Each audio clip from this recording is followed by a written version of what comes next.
Baru dengar malah. Saya nggak tahu mas. Tahu. Aku nggak taunya itu ada posternya di perempatan Sagan.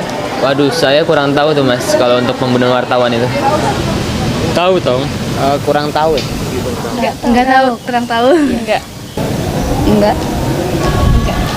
Nggak tahu mas. Tahu. Untuk kasusnya sendiri sih secara mendetail saya kurang tahu ya mas. Belum tahu, Mas. Tahu.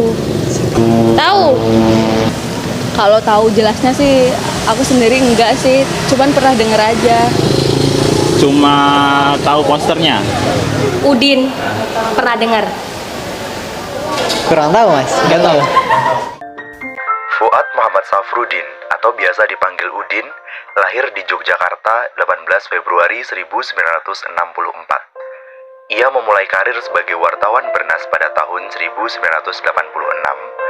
Saat itu, Udin menjadi koresponden Bernas menyambi loper koran tersebut.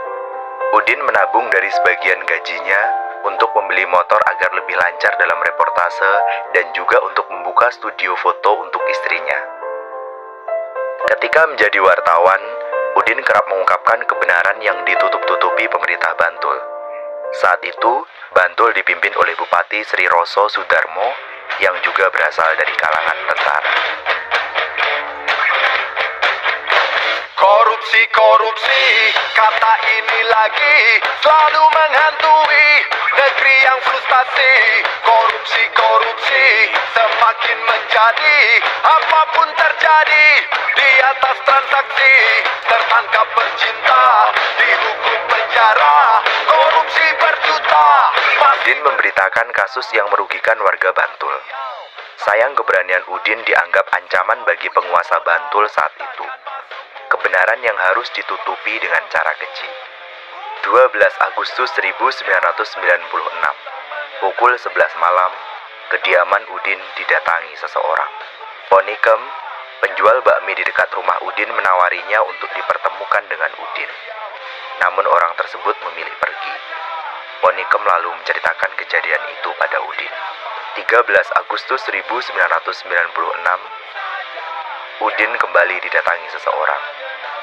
Istri Udin, Marsiem, yang saat itu sedang menyetrika baju mempersilahkan sang tamu untuk masuk.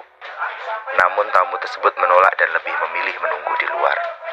Udin menemui tamu di luar rumah sambil bertanya maksud kedatangannya. Tanpa ada percakapan panjang, tamu tersebut langsung memukuli Udin dengan sebilah tongkat besi. Udin dihabisi di depan rumahnya, dalam keadaan gelap dan sepi, tanpa adanya saksi yang melihat. Marsiem histeris, meminta tolong tetangga, dan Udin segera dilarikan ke rumah sakit Bethesda.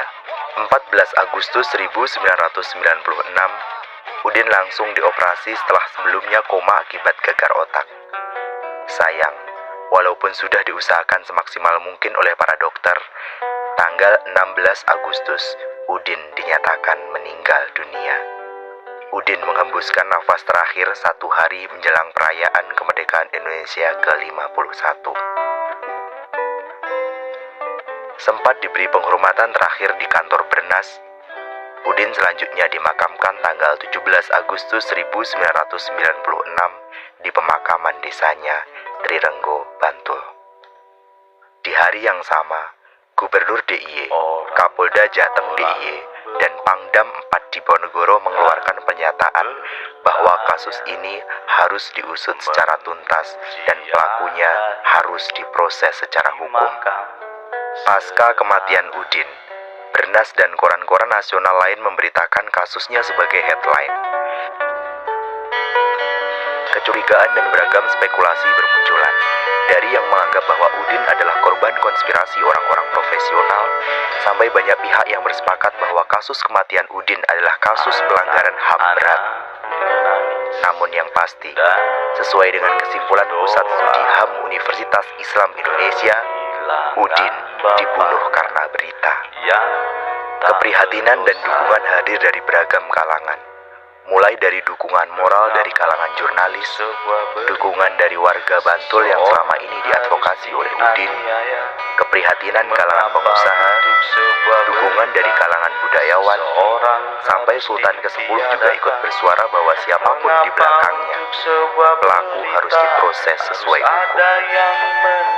Alih-alih membuka titik terang, kepolisian malah berusaha merekayasa kasus ini. Dibuktikan dengan menjadikan Iwi sebagai tersangka pembunuhan dengan dalih masalah perselingkuhan. Namun, sepandai-pandainya tupai melompat, ia akan jatuh juga. Iwi akhirnya mengaku di pengadilan bahwa dia dipaksa untuk menjadi pelaku pembunuhan Udin. Iwi tak tahu apa-apa. Kini kasus pembunuhan wartawan Udin sudah memasuki tahun ke-19. Kapolri silih berganti, pun dengan Kapolda DIY. Namun, nyatanya sampai saat ini, siapa pelakunya, siapa dalangnya, dan apa motif dibaliknya belum terungkap dengan jelas. Adakah kebenaran telah dimakamkan?